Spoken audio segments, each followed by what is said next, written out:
Touting some of the biggest numbers of any shooter, MAG enlists up to 256 players into enormous war zones where every shot fired and bomb dropped is caused by a real person. It's impressive in theory, but does it deliver massive fun or just major headaches? They planted charges at the bunker.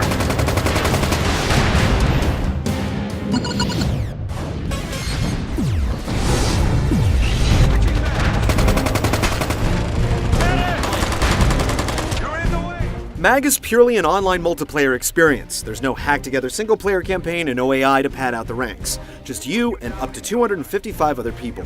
You begin by choosing which private military corporation to enlist in, Valor, Sever, or Raven. Each group has a different vibe, distinct weaponry, and unique maps to defend.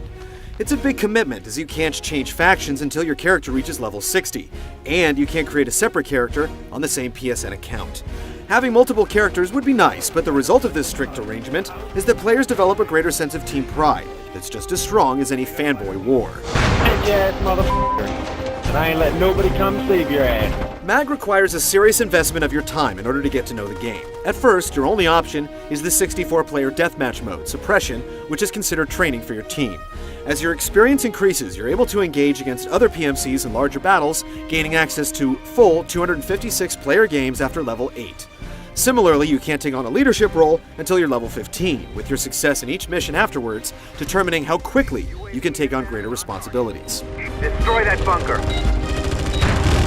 Instead of requiring you to choose from specific classes with different abilities, MAG simply identifies your specialization based on your behavior. For instance, if you spend more time healing allies and repairing defenses, you're going to be recognized as field support.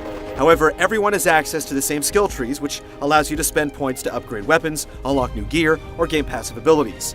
Paying attention to your specialization can keep you from wasting skill points on things you'll never use, but you can respec your character from time to time too. You can also earn ribbons and medals based on your performance, but stat tracking bugs can keep them from appearing in your profile after you've unlocked them.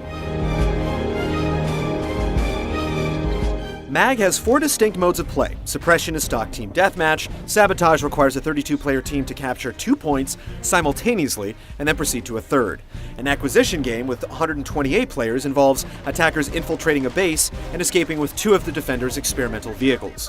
And finally, Domination brings together 256 players, with the attackers given half an hour to disable infrastructure, capture internal positions, and inflict massive damage on enemy territory. UAV inbound and on target. We've destroyed the gate. There are only 3 maps per mode, each corresponding to one of the PMCs. This means that Valor will always be defending the Valor map and attacking Sever and Raven. The way it's set up makes sense, but results in a lack of variety overall. Since suppression matches only happen within your team, you'll never see the maps for the other 2 factions. Also, while there are some stat tracking algorithms that determine which maps you fight on, our Valor character rarely saw action in Raven's Domination map. The upside is that maps are appropriately gigantic, which means you'll have to play on each quite a few times before you've seen it all.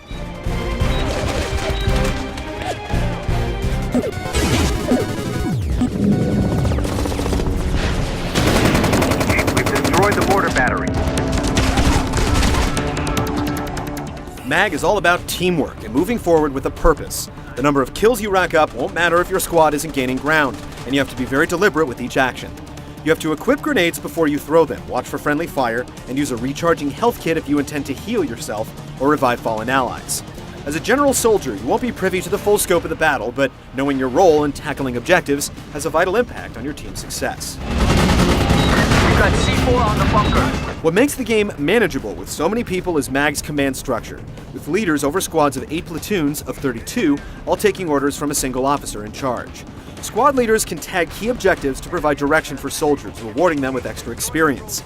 Leaders passively provide buffs like faster reloads and longer bleedouts to nearby squad members, and can also call in mortar fire or airstrikes, with more advanced abilities reserved for higher-level officers. Bombers are a go and on target. There's quite a bit of downtime in MAG.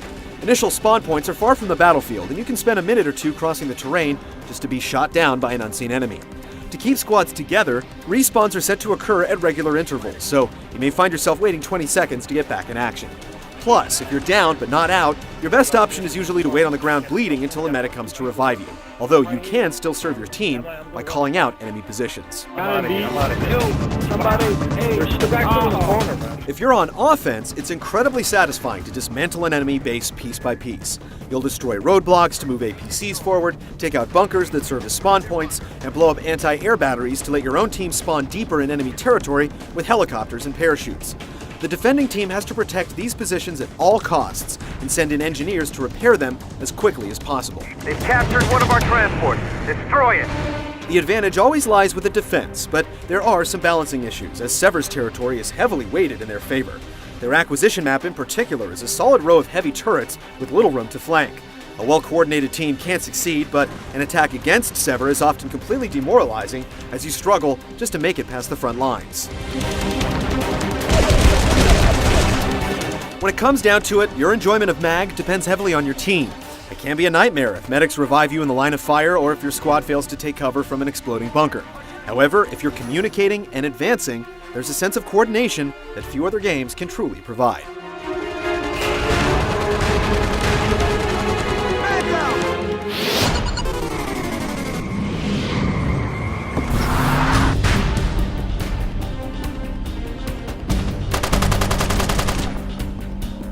With all it has going on, it should come as no surprise that MAG isn't particularly stunning from a visual perspective. The themed environments for each PMC do look fairly good, but animations are stiff and the frame rate can get choppy at times. Music is used sparingly to highlight accomplishments on the battlefield, and the constant barrage of explosions gives you a clue to just how many people are blindly chucking grenades. Amazingly, lag is very rare in the game, but there are glitchy bodies that get stuck upright or float ghost-like above the ground. Burn on power. MAG places a strong emphasis on teamwork with an intelligent command structure that brings order to battles of enormous scale.